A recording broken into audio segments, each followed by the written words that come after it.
All right, you ready? Do it.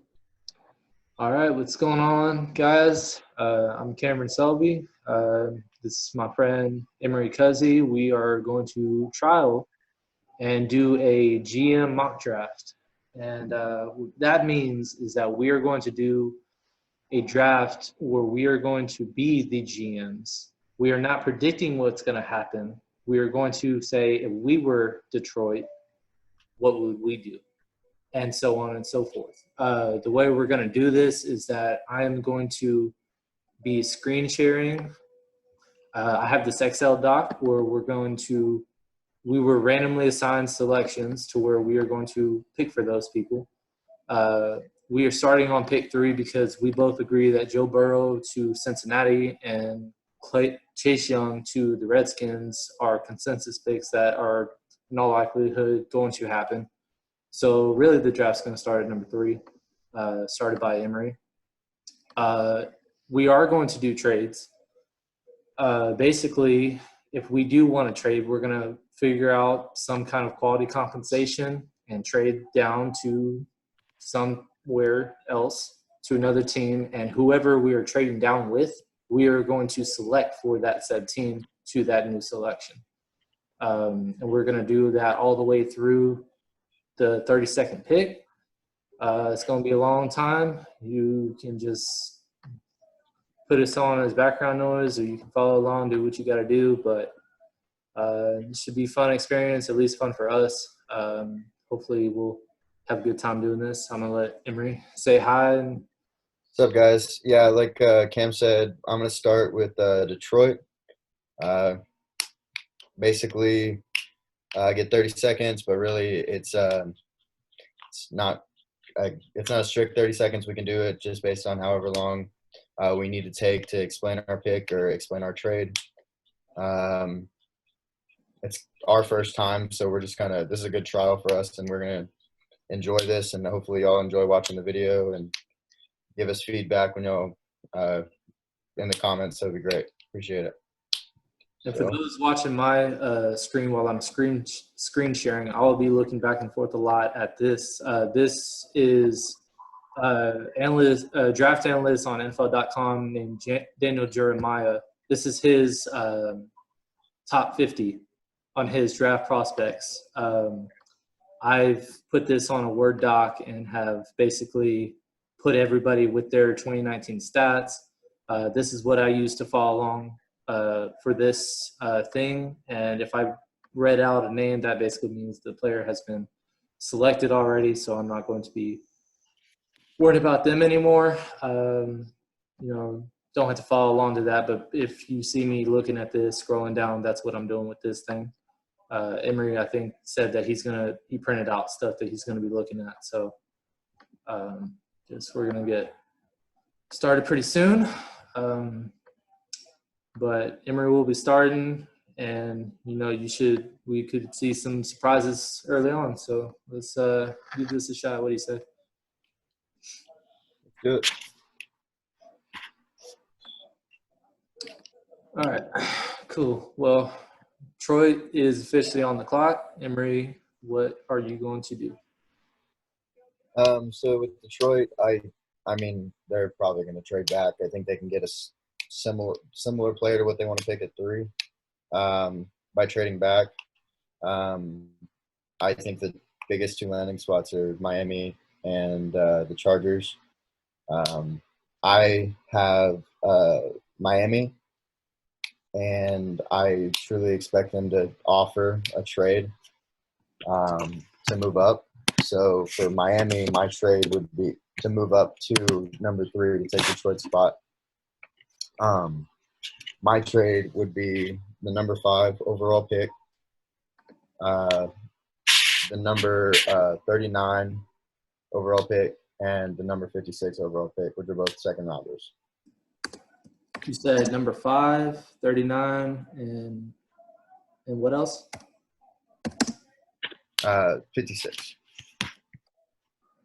39, 56. So those are all the overall selections for this 2020 draft. So that will be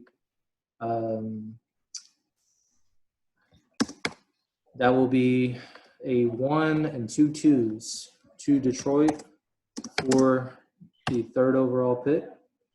And if there's any other teams that Cam owns, he can also pick, or he can also try to trade. Sorry. So, yeah, full disclosure, we're going to be doing a lot of maneuvering as we go on, so bear with us. So, with that newly acquired third pick, I'm assuming you're going quarterback. Yes, sir. The Detroit Lions are going to select Tua Tagovailoa out of Alabama.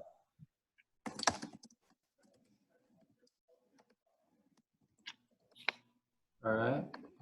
Third pick, Tua Tagovailoa. Now Cam is on the clock with the New York Giants at 4. All right. So the Giants are in an interesting spot. David Gettleman has always done the want over the need. Last year, surprise of the draft was selecting Daniel Jones at number 6. Many people had him as a late first, early second rounder at best. And, sometimes if you're going to get your guy, you better get him. It doesn't matter about the selection. They have a huge need at tackle. Nate Solder has not lived up to his contract, and they do not have a right tackle. Right now holding the spot is backup Kamron Fleming, who was previously with Dallas. I personally think they need to go offensive line. Daniel Jones fumbled a league high 18 times last year. He is a rookie that really needs the help. He has the skill players. He needs the protection. This is a huge tackle class that the big four, you need to take one of them if you need line. Right now, I believe I'm going to go with Tristan Wirfs out of Iowa. Many people have him as a guard or a tackle. I believe he can play both. But right now I'm going to list him as a tackle and say that they plug him on the right side. But I think that is a dire need. I'm not saying he's my favorite in the class, but he's the most versatile, and he had the best combine. We don't have a whole lot of scouting between all that, but, that's an area they need to address, and so that's what my pick is going to be for the Giants. To pick number 5, Detroit traded down. Could be getting the same guy they wanted to target. Emory, what are you going to do? So at 5, I think that, Detroit could go one of two ways to me. I think that they could get the most versatile player in the draft in Isaiah Simmons. The dude can play every position on the field except for interior D-line. He was incredible in PFF grading at every position, slot corner, outside corner, safety, outside linebacker. And he would be a great pick here. I think he gets edged out, though. I think Detroit goes with the best one-on-one corner in the draft in Jeffrey Okudah.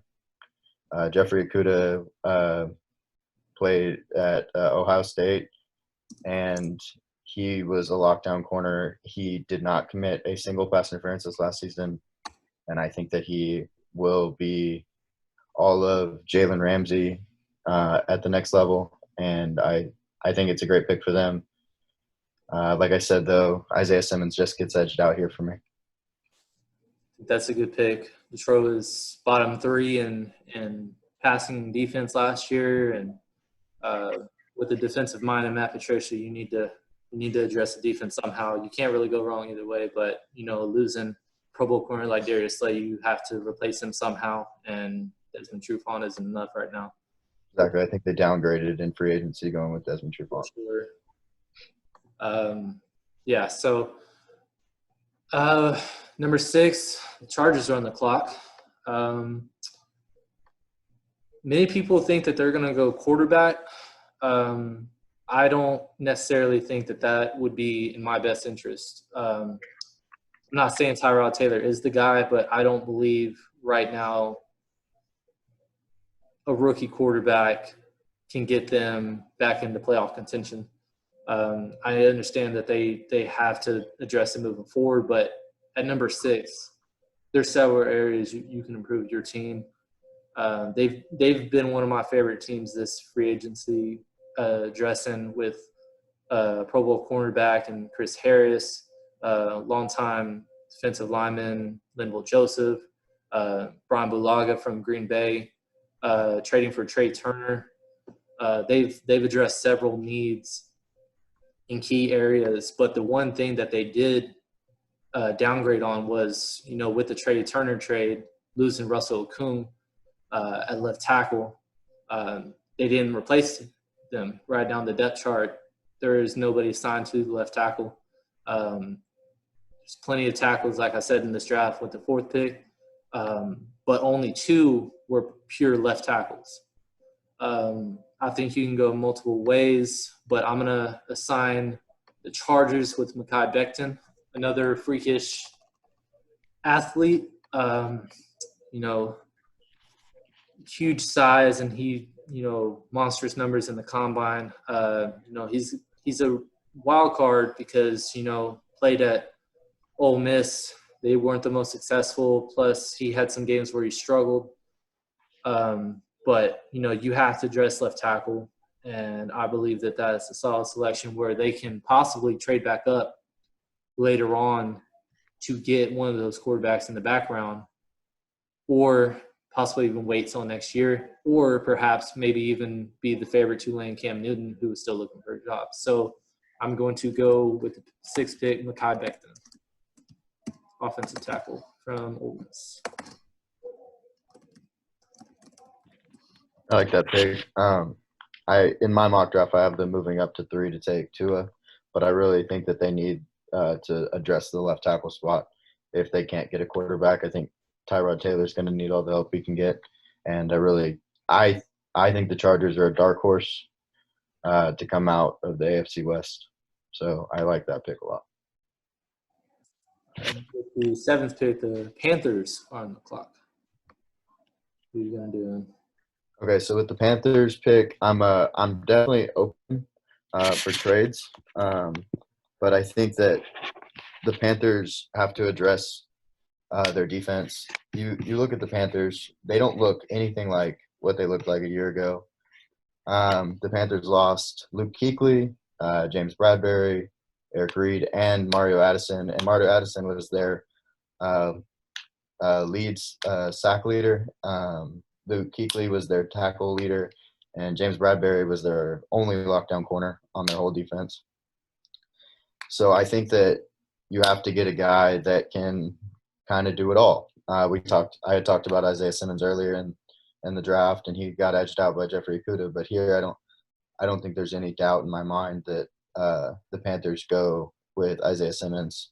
The only other player that comes to mind for me is defensive lineman Derek Brown, because they could definitely help their low grade on the run stopping in last season. But I think Isaiah Simmons, just because of his versatility and losing so many players on their defense, he could really help Matt Rule in his just being able to ball hawk if he plays safety, being easily the best outside linebacker to me, off-ball outside linebacker with his I want to say he ran a 4.38 40 or 4.39. And so I think that just being able to move like that and then being able to cover as well as he did last year, I think is second to none. He's one of my favorite players in this whole draft, and I think that the Carolina Panthers would be happy to get him at this point. Well, yeah, absolutely. Perhaps the best athlete in this class, falling to number 7, if you want to call it falling. It's just basically circumstance based on other needs, but any team in the top 10 should be lucky to, and would probably get an A grade for getting Isaiah Simmons, because he is that surefire. The only thing that can probably derail his career is himself. But there's no little to no reason why he shouldn't be instant success in Carolina.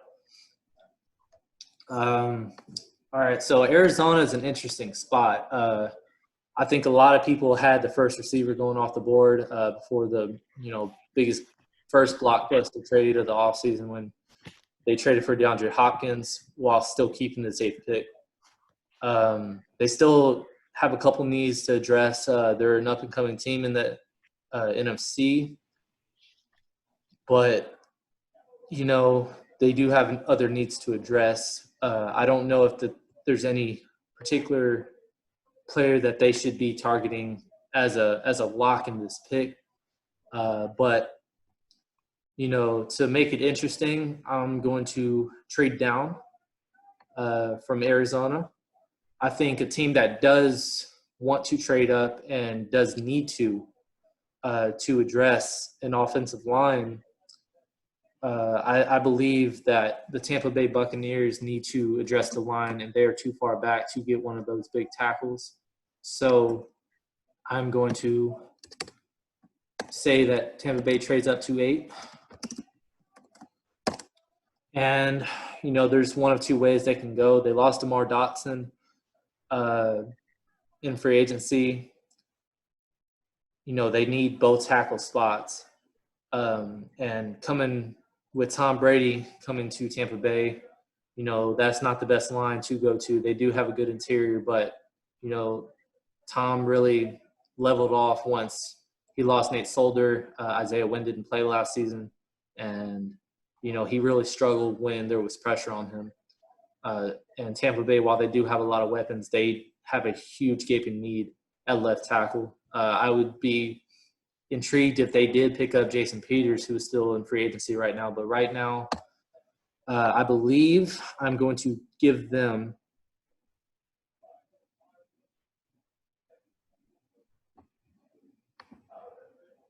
Jedrick Wills out of Alabama. He's another good tackle prospect. He hasn't had experience on the left side, but he is an athletic guy who has been a monster in the run game and did not give up many sacks over his collegiate career.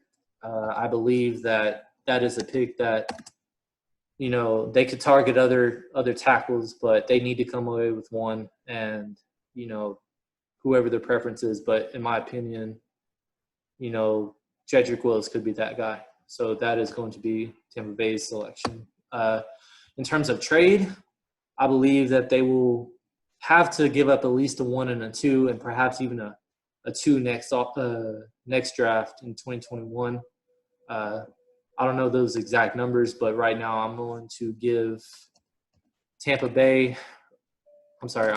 Arizona the 14th. I'm going to give them, number 39, and a 2021 second. And Tampa Bay will get the 8th pick. And now I believe it is off to Jacksonville for the first of 2 selections in the first round. Yeah, and so with Jacksonville, I think there is a very odd feel there. I think that they've got this quarterback in oh my gosh, I blanked. I'm so sorry. Yeah, in Minshew. And I don't believe that he's a future, I don't think he's the future there in quarterbacks. I think that there's a pick that I mocked at this point, and I took them taking Justin Herbert. And I think I'm going to stick with it because I think that Gardner Minshew was an average quarterback last season as a rookie. And I know that he could be a pretty special quarterback, but I think that just Herbert's natural abilities, he has all the tools. He showed out at the combine with the 4.68 40. He was able to jump 35.5 inches and 100 in his vertical and 123-inch broad jump, which is top-notch athlete at almost any position, but especially at the quarterback position. At the Senior Bowl, he was the MVP honors, and my biggest thing is I think he has all the tools to be easily the best quarterback in this draft class. I think the thing that's holding him back is himself. While at Oregon, they talk about how he wasn't as much of a competitor, and that's what sets like even Joe Burrow apart. Joe Burrow is the full, complete competitor. I think that Justin Herbert, if he can find his chip on his shoulder, find that swag that he needs to be able to play, I think that going to Jacksonville, and they have a loaded wide receiver core there. I think he would be very productive. He's got a good running back behind him if Leonard Fournette can stay healthy, and I think that uh, Justin Herbert is just a better overall quarterback. He's worth the ninth overall pick. He would go very soon after if he didn't get picked here. And Gardner Minshew is the only quarterback on contract for the Jaguars right now, so I think that they are at least thinking about taking a quarterback in this draft. So I'm going to go with Justin Herbert at number 9. That's not a bad selection. Personally, I would go in a different direction. I believe, getting rid of their talent from Calais Campbell, Jalen Ramsey, AJ, Right. all these recent stars that they've gotten rid of for, not quality compensation at the very least. I know that they have another first-round pick this draft, but I believe that, if you look at the bottom teams, there are not many that you can say for sure, yeah, they're going to be at the bottom. I think Jacksonville is one of the only ones in this league currently that you could be like, yeah, they're going to be top 3 pick next year, top 5 pick.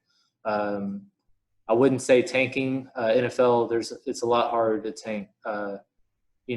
With the lack of job security in terms of players and coaches, you never will see players and coaches tanking. It's all about management. If you look at the last couple of years, Miami has tanked per se, but they played hard, and right now they had the 5th pick, and they will have to trade up to get to at the moment, or so it seems. If you look at teams the last couple of years, they haven't gotten that guaranteed selection from being intentionally bad. I believe next year, Trevor Lawrence coming out is the guy, probably the best prospect since Andrew Luck, and that includes Patrick Mahomes. Patrick Mahomes is the MVP, the best quarterback in the league right now. There's no denying that. But he had to go to the right system. He had to be a backup to a Pro Bowl quarterback for a year. He landed with perhaps the arguable best weapon in the league. Mm-hmm. To be successful. And who knows if he would have went to 0-16 Cleveland, or if he would have went to the Bears, if he would be a Super Bowl MVP and an MVP in his quote-unquote rookie year. So it's all about situation and circumstance, and I believe that Jacksonville is setting themselves up to make a run at Trevor or even Justin Fields from Ohio State. Justin Herbert, picking him would not be bad at all. That is a solid pick. I like Justin Herbert personally. Like Emory said, he has all the tools to succeed, but I believe that they could be going a different direction, but I wasn't the GM. But this is the first back-to-back. Like I said, these are randomized picks. So Emory will be on the clock with the 10th pick for the Cleveland Browns. I'll let him take it away. One more thing about the number 9 pick. I think that, Derek Brown or Javon Kinlaw would really help their D-line. But they also sit with the number 20 overall pick and the number 42 overall pick. And I think they'll probably – they're obviously going to address defense if they do go Justin Herbert at this point. And if they did go Derek Brown, everybody – I would think that was a great pick. I just think that they are in need of finding that difference maker. And I think that Justin Herbert is the difference maker in this draft, or is a difference maker in this draft. So with the number 10 pick, the Browns are on the clock. And the Browns, to me, they they have a couple of like holes on their offensive line. They have signed Jack Conklin to play with their right tackle, and they also sit there with holes on their D line. I think that they could definitely boost one of their D tackle spots and help themselves in the run game and hopefully push the pocket a little bit. But for me, I think they have to address left tackle. And luckily for them, there was a left tackle who I think could be a very great player in this league. The biggest problem for him is that he is possibly the least athletic of the big four, both behind Tristan Wirfs, Mekhi Becton, and Jedrick Wills. But he's tested as a player. He was a 4-year starter for Georgia. A 3-year starter for Georgia. He's seen the best competition year in and year out, and he was a All-American his freshman year, and I want to say his junior year. I don't think he went All-American his sophomore year, but I'm not sure off the top of my head. He is great in the run game, and he gets after it. I couldn't see them taking anybody else if he is sitting here. Maybe Derek Brown to help that defensive line, but I think that Andrew Thomas out of Georgia has got to be the pick here. But he's tested, and I know they need a line, I know they could use a D lineman, but I know that getting Jack Conklin at right tackle, and I don't think that Chris Hubbard will hold his own at left tackle if they did move him there. And they've only got 3 tackles signed on their team right now, so I think that this is a good pick for them to take Andrew Thomas out of Georgia. It's a very, very solid pick. I really like Andrew Thomas. He's may not be the top prospect, but he has the most experience, and that is not debatable. Being a 3-year starter in the SEC, being as successful as he was, and he's got experience on both sides of the ball. You can't really go wrong with that. Obviously, Cleveland still does have the most salary cap space with over $40 million left. I mentioned earlier, Jason Peters is still in the market. That could be a short-term solution, but definitely Andrew Thomas would be the long-term solution, and finally be a replacement for Joe Thomas, who suddenly retired a couple off seasons ago. So going on, that is our top 10. Just recapping: Joe Burrow to the Bengals, Chase Young to the Redskins, Tua with a trade up to Miami, Tristan Wirfs to the Giants, Jeff Okudah to the Lions, who traded back. The Chargers will select Mekhi Becton. The Panthers will find Luke Kuechly's replacement, Isaiah Simmons. Tampa Bay will trade up to snag an offensive tackle in Jedrick Wills. Jacksonville will get their signal caller of the future with Justin Herbert. And Andrew Thomas will be going to be the newest Cleveland Brown. So, moving out of the top 10, the Jets are on the clock. Obviously, they got to be disappointed that they weren't able to get one of the top 10 or top 4 tackles.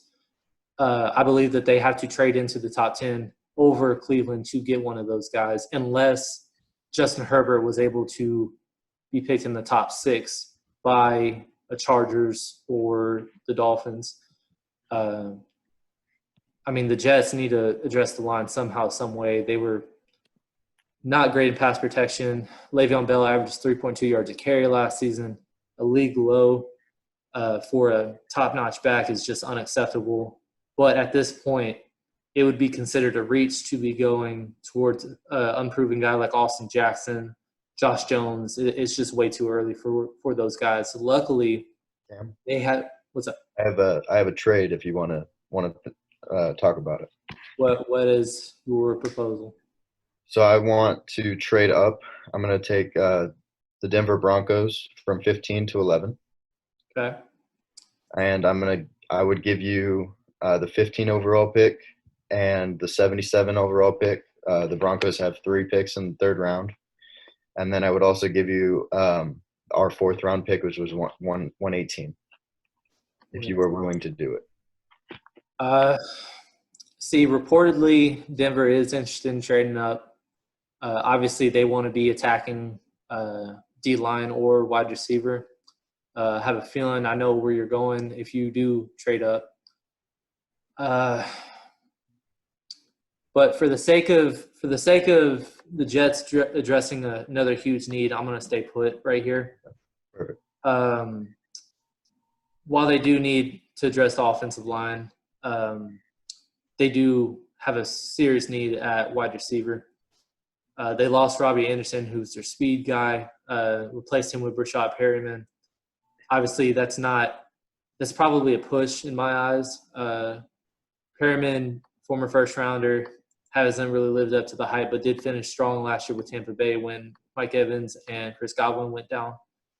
And they also got Quincy Enunwa, who missed all of last year. And they also do have Jamison Crowder, who is, probably below average slot receiver at this point in his career. A tight end that won't really stay on the field, and Chris Herndon. So they do have a huge area in terms of weapons. I believe that they would prefer to go tackle, but right now I'm going to give them the top receiver. Now, who do I go with is the huge question. Right now, I will give them Jerry Jeudy out of Alabama. It's arguable if he is the number one guy in this draft. It's based on preference at this point. I love CeeDee Lamb personally, but Jerry Jeudy is such a sound route runner. Obviously, it was a huge benefit to have Tua as its quarterback, but he as a complete wide receiver is just neck and neck with CeeDee Lamb. It's basically who you want by preference. I believe that he would be a better fit with Sam Darnold, who isn't necessarily a gunslinger, but more of a, progress down the field with those short and intermediate throws. He needs those guys that will get open. CeeDee Lamb can do those things, but he is more known for the deep ball, playing and just saying go up and get it. So right now I will select Jerry Jeudy for the Jets. Now on the clock is the Raiders. I will be selecting for their first pick of the first round. They also have a huge need at receiver. Tyrell Williams is their home run hitter. Obviously, the Raiders love those sexy picks and getting those big guys that will be highlight reels. Henry Ruggs is an interesting one, but I built up CeeDee Lamb so much, I got to go with CeeDee Lamb at number 12 to the Raiders. He is such a dynamic player. He averaged 18 yards a catch last year. 12 touchdowns, I believe, top of my head. He played with three different quality quarterbacks in Baker Mayfield, Kyler Murray, and recently Jalen Hurts. And he played well and progressed throughout his career. And I don't believe that Derek Carr, being, the gunslinger he is, would be upset with, throwing him some deep balls every now and again, as well as Tyrell Williams. And you could have Darren Waller play underneath and Jalen Richard and Josh Jacobs out of the backfield. I believe that would be a very solid way to improve your receiving corps. And I don't believe that they could be happier with that selection. So now it is going to be the 49ers who acquired this last month in the DeForest Buckner trade. They will be selecting for number 13, and Emory will take over from here. Yeah, so the 49ers, they lost Emmanuel Sanders in free agency.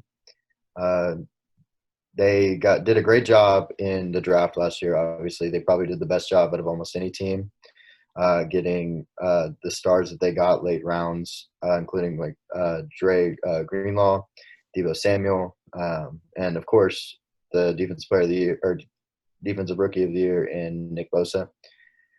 I think they have to address wide receiver again after losing Emmanuel Sanders. I know that George Kittle's there, and I know they love running the ball. But I think they're going to get a guy that's similar to Deebo Samuel, but possibly even more explosive. I think that Henry Ruggs here makes a ton of sense. He can play in the slot. He can play out wide. He can give them a whole bunch of different looks, and they love running two tight end sets and running play action with Jimmy G. And I think that a guy that can run the post route and outrun any safety in the league is huge, especially in that type of offense. He's a special player. Even I think that he could be the top receiver based on yards in this draft, and I think he's still, even with all that speed, he's a top-notch route runner. He can get in and out of breaks. So I think that this will be a great pairing between Deebo Samuel and Henry Ruggs. I think it gives them a tandem at wide receiver, and I think they even get better than they were last year. Yeah, I couldn't agree more. The Raiders, 49ers, and Jets, Broncos all be vying for those three receivers. The order in which they come off the board remains to be seen, but the way we have it with Jerry Jeudy to the Jets, the Lamb to the Raiders, and Ruggs to the 49ers, that is exactly the way I would say it too. They're all solid players. Henry Ruggs is dynamic, and funny enough, they said that his 4.27 40 was slow for what he was trying to run at the combine. He really legitimately has that John Ross speed, who ran that 4.22 back in 2017. The only danger with him is that the John Rosses of the world, the Tavon Austins of the world, Corey Colemans of the world, those big play receiver speedsters have tended to be overdrafted and underperformed. Obviously, he's more dynamic than those three in regards to his, ability to be a complete receiver. And his pro comp right now to me would be Tyreek Hill, obviously. But Tyreek Hill, is that home run hitter. We'll just see how it pans out, but that's a solid selection for the 49ers. And now with the Cardinals, who have traded down to the 14th pick, obviously, they've addressed a lot of good needs. But right now, at this point, you have to go best player available. And Derek Brown right now, according to Daniel Jeremiah of NFL.com, is the fourth best prospect in this class. And I believe it's a no-brainer at this point. If you pick from 14, you could have got him at 8, and yet he fell 6 picks, and you got an additional second. He is such a big plug-and-play starter. He could be an instant impact from day one from a size standpoint. I know typically those big boys take a while to develop, but if you look at guys like Vita Vea for the Bucks, who's just a mammoth of a man, he won't get the stats, but he will disrupt, and you will feel his presence. Arizona needs that guy. I know they just signed Jordan Phillips to a deal in the offseason, but they just basically at this point need to go best player available, and I don't think anybody would disagree with this pick going to Arizona. So I would be going Derek Brown from Auburn to Arizona. Yeah, I really like that pick. I think he's easily the best player left on the board. I think he's going to be – he was a SEC Defensive Player of the Year last year. He was up for 3 different awards. I think that's a great pick for sure. So with Denver on the clock, I get to pick Denver, and I think this is the first pick that really stumps me. Denver really wants to, go speed at the wide receiver position, try to find somebody to be opposite Cortland Sutton. That's why I tried to trade up with Cam to 11, but without being able to get that, I believe that Denver would try to trade back. I'm not sure that on my board I have anybody that – on my picks I would have anybody trade up to them, but there might be a pick on Cam's side that might might be a good one. And I'm going to give Cam a second just to look, just because I think they would at this point be calling and trying to find somewhere to go. And Obviously, right now, in terms of best player available, it's got to be Javon Kinlaw. of course, and that would be where they would go if they couldn't get a trade back to me. Yeah. But if you, I'm just not seeing anybody on the back half of the first round that would be trading up this far for D tackle. okay. Previously, you had Dallas, but they addressed it twice in the offseason. Right. Mm-hmm. You know, obviously, it could be Jacksonville, maybe.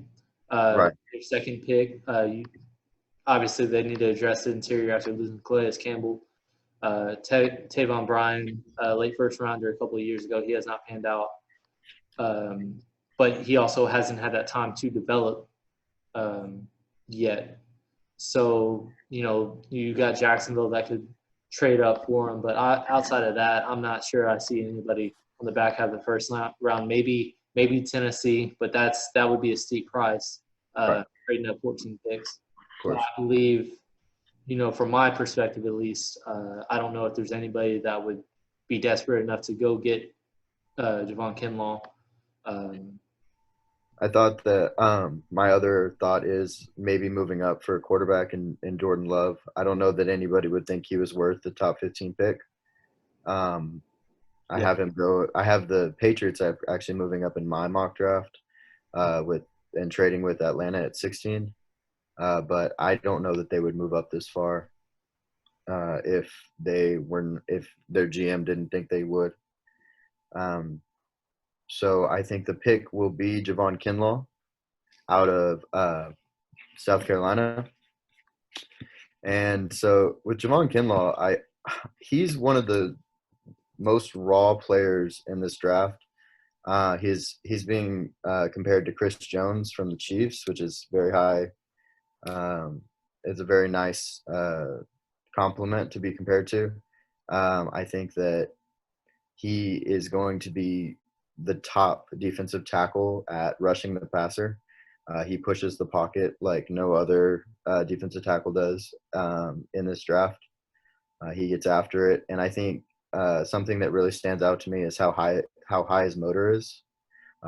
He's able to he just doesn't stop. He keeps going. He keeps pushing until he gets there, and I think that that's so big, especially with Denver. I think that's huge because they have great rushers off the edge with Von Miller and Bradley Chubb. I think that getting an interior guy would really help them out a lot, especially flushing the pocket and just allowing them to work on the edge against and one-on-one stuff. So I think adding him to their D-line with Shelby Harris and Bradley Chubb and Von Miller is a very scary and real pick. So I like this pick a lot. Like I said, if they were going for wide receiver, but Javon Kinlaw is not a bad pick at 15. And I feel like that's a great pick. Obviously, you could as a GM want to trade down from there, but he is a top 10 caliber pick, and you're getting him at 15. I don't think you can go wrong there. Plus, you have to look at the fact that in this draft, there's up to 30 receivers that can be drafted in the first 3 rounds. Right. That the class. And it's not that 30 receivers will go that high, but there's 30 talented receivers enough or capable enough to go in the 3rd round or higher. Obviously, they can get speed elsewhere. Drew Lock's got a cannon of an arm, and he wants to push the ball. They have Cortland Sutton, who just made his first Pro Bowl last season with 1,000 yards. And they also got Noah Fant, who they selected in the 1st round last year. And they picked up, Melvin Gordon. They have a Philip Lindsay who's ran for 1,000 yards before. So they have pieces, and I believe that waiting at this point after losing out on the top 3 receivers in the class, I believe that they can wait until round 2 or even 3. Javon Kinlaw makes a ton of sense at number 15.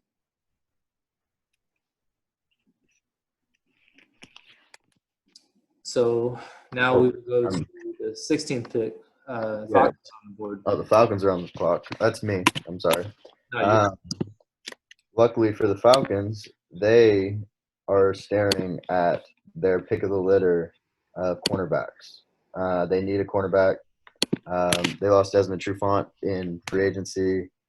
I really like Isaiah Oliver, who they picked in the 2018 draft. And I know that they have also Jordan Miller and Kendall Sheffield, who are 2019 draftees at corner. But they get the chance to take their favorite corner, the best corner, or the second best corner in this draft, behind Akuda. And I think CJ Henderson is a great pick for them here. He's a guy that gets after it in the pass in press coverage, and can really disrupt what you want to do as and timing between quarterback and wide receiver. And especially because they have a hole there, I think it's a no-brainer to take this guy at this point. I think he's actually higher on CBS's board than he is on Daniel Jeremiah's board, and I think he's 14 or something, which is above this pick. And plus he was the second fastest cornerback in the draft, running a 4.39, and he's a complete athlete at the position. I think he's a great pick here. I think he makes a ton of sense. Yeah, and before the season, 2019 season for Henderson, he was, well renowned as a potential top 10 pick. Obviously, his junior season, he was played with the ankle injury. But, that just shows his capabilities as a corner. He's a true shutdown corner, has that capability. I think that's a solid selection. I also believe, even though he's listed at safety, in my first mock draft, I had them going Xavier McKinney. He does play the nickel, but also can roam around. He's a solid safety for 3 years out of Alabama. I know they have a couple of quality safeties, but Keanu Neal going down the last 2 years with an Achilles and an ACL. There's no guarantee that he can come back and be the same player from those two catastrophic injuries. But they, like Emory said, they have the run of the litter, and they can select whoever they think best fits for them, and I believe that would be a solid pick. Also, it's been rumored that they could be trading up. Who knows to what, but I think overall that's a solid selection at 16. So now with the Cowboys, with the 17th pick, obviously, they have a couple needs. They had a disappointing season last year. A lot of people want them to take a receiver, one of those big three. I think that while if that could be a luxury, I don't believe that would be helpful. They have plenty of receiver help at the moment. They do need to address the slot, but because this draft is so deep at receiver, getting a Devin Duvernay later in the draft or a smaller school wide receiver that has capabilities as a slot or even a kick returner, I believe that would be more ideal in their favor. They also have needs at corner. Obviously, CJ Henderson would be a target for them, but now that he's off the board, that could be an interesting question, because they could be potentially reaching on corner at this point, because there's going to be a lot going on in the 20s. But if they find a guy they fall in love with, so be it. I personally don't love anybody else enough to go at corner. They've addressed safety, so I don't believe that Xavier McKinney is the pick. I believe from this spot it would be most beneficial for them to trade down, and I know just the team that they will trade down with. I believe right now I'm going to send Dallas's 17th pick to Baltimore.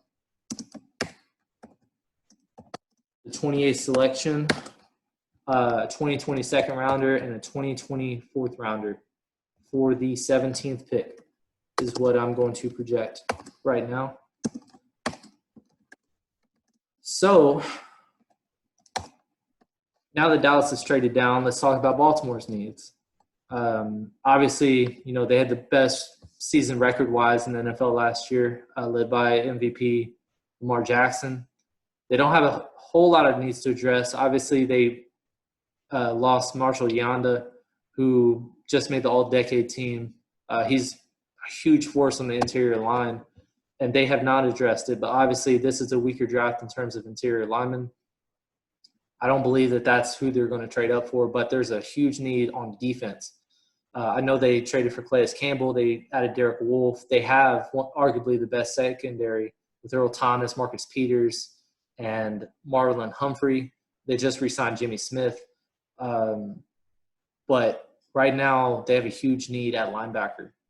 And so they're going to have to leapfrog if they want to get, in my opinion, one of the top two linebackers, the only two worthy of a first-round selection being Kenneth Murray or Patrick Queen out of LSU and Oklahoma, respectively. Right now, I believe because they run kind of a hybrid 4-3, I'm going to give them an off-ball linebacker. I believe that they need somebody that can not only rush but also cover. This isn't a sexy pick, but this is a definitely necessary pick, and I believe that this pick helps them more than any other prospect in this draft. So I'm going to give them Patrick Queen out of LSU. Queen really rose towards the latter half of the season. I personally prefer Kenneth Murray over Patrick Queen, but I believe he fits Baltimore's scheme better. And I believe in Emory's mock, he also had Patrick Queen going to Baltimore at 28. It did. In my opinion, personally, he will not last that far past New Orleans, past Jacksonville, the Raiders, or even the Dolphins with 2 picks in the first round. They all need linebackers. And I believe that there's a high likelihood that both of them could be off the board by the time you get to 28. I believe you need to address that situation. When you're a team as good as you are at 14-2, obviously it means you don't have a whole lot of needs to address. And being as that may, it's worth it trading up, not even necessarily the farm, but trading up and giving away capital to go get that guy that will help your team most to run it back and try to be just as successful as you were in 2019. I believe Patrick Queen is the pick right here at number 17 to the Baltimore Ravens. Like Cam said, I had that mocked in my draft. I think Patrick Queen is the perfect fit for Baltimore. He's got, and I talk about this in my draft mock, but he's got the swagger of Baltimore. You know, like the two when Ray Lewis and Terrell Suggs run on the field together, like it's just like Patrick Queen when he comes and hits you, like you know you're getting hit. Like he just kind of flies around the field. He ran a 4.5 flat 40, and I think he just makes he makes so much sense to go to Baltimore. Cam said he might be off the board, but I understand that he's a great player, but this is to me a great pick. Baltimore only has 3 total inside linebackers signed to contract, and they love guys on the inside linebacker that just want to go knock your teeth out. So I think this is a great pick. Absolutely. So now on to Miami, who will be making their second selection. Surprisingly, are able to keep all 3 picks, even though they traded up to 3. So at 18, obviously there's several needs to address. Still, they went on a spending spree in free agency, picking up several guys. They had the most cap space going in, and they picked up guys like Kyle Van Noy, Shaq Lawson, Eric Flowers, among others. And the biggest name being Byron Jones, who had a record-breaking deal signed. So now they have the two of the 3 most expensive cornerbacks in Xavier Howard and Byron Jones. I think that they're set in the secondary, at least from this perspective, but they still need line. They need to address the offensive line and the offense in general. I don't believe Eric Flowers is a great selection in the long term. Obviously, he was a solid pickup. He's an improvement, but they need to address the tackle. He's going to play the guard position. He was a tackle as a top 10 pick with the Giants, and he quickly busted out. And he did revitalize his career as a member of the Redskins as a guard last season. I still believe that they need to address tackle. It just kind of depends on who you want to go with. Right now, there's a couple of tackles on the board that I would be looking at, probably between Josh Jones from Houston and Austin Jackson from USC. if you're talking about long term and you wanted to build a culture and build somebody to be protecting Tua in the long term, I believe Austin Jackson needs to be the pick here. He's only 20 years old right now, and he doesn't have a lot of experience in terms of starts, but he is very athletic. He's very raw, and from what I've seen and heard, is that people love his demeanor and his ability to be coached. Obviously, you can't expect him to be dynamic right out the gate because he is only 20 years old, and typically linemen drafted outside of the top 10 typically do need to develop over time to become a quality player. I don't think that he'll be instant Pro Bowler. I don't think that that's something that's what his ceiling is, but he can be a very reliable starter for the long term. And I believe if you're not building to win a championship next year in Miami. You're building to build a culture and to contend with a Brady-less AFC East for the foreseeable future. So you're building to contend possibly in 2021, maybe even 2022. I think that this is the pick, and I really like Austin Jackson out of USC, and so that is who I'm going to pick with the 18th pick in the draft. To Miami is Austin Jackson. Yeah, I really like Austin Jackson too. I think that he has a ton of upside. I can't remember exactly what surgery he got, but there's the story about how he helped his sister out, giving her, I want to say, bone marrow or something, right before the season started, and then played every single game, every single snap that he could. That shows a lot of grit. And that gives you a lot of that's a guy that wants to play. He wants to get after it and wants to go work. And I think that you have to have that on the O-line. I think that he might fit right tackle better at the next level. They did just sign Jesse Davis to a big contract until, I want to say, 2023 for next season. But I really like Austin Jackson as just a player, a guy, listening to his story, watching him at the combine. He's got a lot of athleticism, and he just needs to be taught, and I think he could be a great player. And like I said, it's based on preference. Josh Jones is a very solid player as well, but from what I've heard is that his size doesn't necessarily point to his development, and I've heard that he has really struggled in technique, and he hasn't really developed like they've hoped. But he did have a very good Senior Bowl week, which has made him a first-round consideration. But you're talking about a guy who is protecting in the Pac-12 versus a guy who is protecting in the American Athletic Conference. It's not very debatable to me in terms of competition. In terms of player, I believe that Austin Jackson has the higher upside. And like I said, he won't be a perennial Pro Bowler or by any means, but he could be a very solid and reliable starter for years to come. So now the Oakland Raiders the Las Vegas Raiders are back on the clock. Their second pick. And I think for the Raiders, there were two positions coming into this draft that they really needed to address. I think they needed to address wide receiver and cornerback.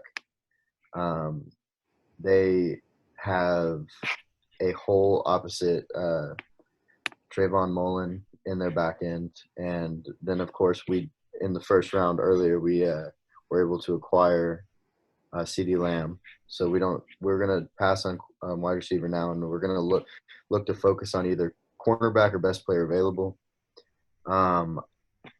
So this might actually come to a surprise to some people. I'm going to pass. I think Christian Fulton is the next cornerback on the big board, but I'm actually going to pass him up and go with Trayvon Diggs. I think Trayvon Diggs, just being, of course, in the Alabama defense, he developed quickly and is a very good scheme guy. Diggs is 6'3", I want to say. Huge player, 6'3", I want to say 220. He used to play wide receiver. He's an ex-wide receiver. He came into Alabama to play wide receiver. I think that gives you a lot of ability to ball hawk and play in play cover three and be a deep corner, and then also that height allows him to press and play man to man when he's asked to. And I think that is something that the Raiders need. Christian Fulton is a smaller guy, shorter arms, and he played. Don't get me wrong, played in the SEC, played great for LSU. I just think that Diggs is a better fit for the Raiders, and I think that they are going to get a pretty great player in the long run. He's the brother of Stephon Diggs, and we know how his career went on the opposite side of the ball. Hopefully, the Raiders can get the same production out of Trayvon. Absolutely. Very solid corner with very good instincts. And, his technique is questioned. That's why Daniel Jeremiah has him rated so low. I feel like that's too low. I don't believe he's the 48th best prospect. I believe he is a quality first round